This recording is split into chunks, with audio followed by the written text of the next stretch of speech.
சாமிநாத ஐயர் பற்றி பார்க்க போகிறோம். உவேசா அகுந்தமிழ் இலக்கியங்களை தேடி தேடி அலைந்த இடம் கொடுமுடி, ஈரோடு. தேடி அலைந்த ஓலைச்சுவடியில் பூக்களுடைய பெயர்கள் 99. உவே சாமிநாதன் உத்தமநாதபுரம் வெங்கட சுப்புவின் மகனாவார்.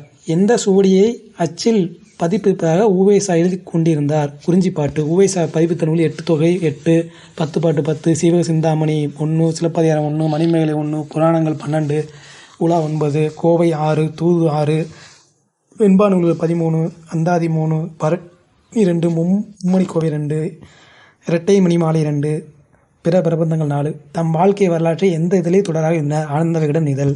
உவேசாவின் வாழ்க்கை வரலாறு நூல் என் சரிதம். டாக்டர் உவேசா நூல் நிலையம் நிறுவப்பட்ட ஆண்டு 1942.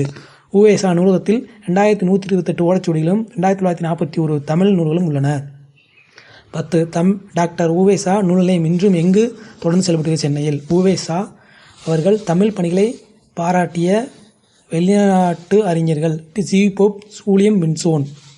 எந்த அரசு உவேசா அவர்களின் தமிழ் தொண்டினை பெருமைப்படுத்தும் வகையில் 2006ஆம் ஆண்டு அஞ்சல் தலை வெளியிட்டு சிறப்பித்துள்ள நடுவண் அரசு. உவேசா நினைவு இல்லம், உத்தமநாதபுரம். ஓலைச்சுவடியில் தேடி வந்த பெரியவர் உவேசா. உவேசா தம் வாழ்நாள் முழுவதும் ஓய்வில்லாமல் மேற்கொண்டார் அச்சுப்பணிக்காக. உவேசா பிறந்த ஊர் உத்தமநாதபுரம். உவேசா அவர்களை நாம் டேசனவும் அன்போடு அழைக்கிறோம். தமிழ் தாத்தா என்று அழைக்கிறோம். பள்ளிக்கூடத்திற்கு காலையில் 5 மணிக்கே வந்துவிட வேண்டும். ஆகையால் பிள்ளைகள் பெரியவர்களை அழைத்து வருவதை வழக்கம். முதலில்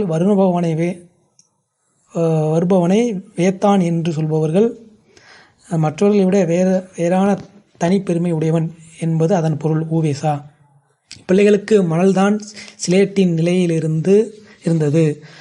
பனையேடுதான் புத்தகம், எழுத்தானே பேனா. உவேசாவின் இலக்கிய கட்டுரை உயிர் மீட்சி. உவேசா பெற்ற பட்டங்கள்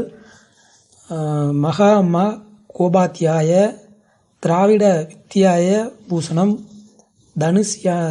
ஜானாத்திய கலாநிதி. புறநானூற்றை முதலில் பதிப்பித்து வெளியிட்டவர் உவேசா. வெளியிட்ட ஆண்டு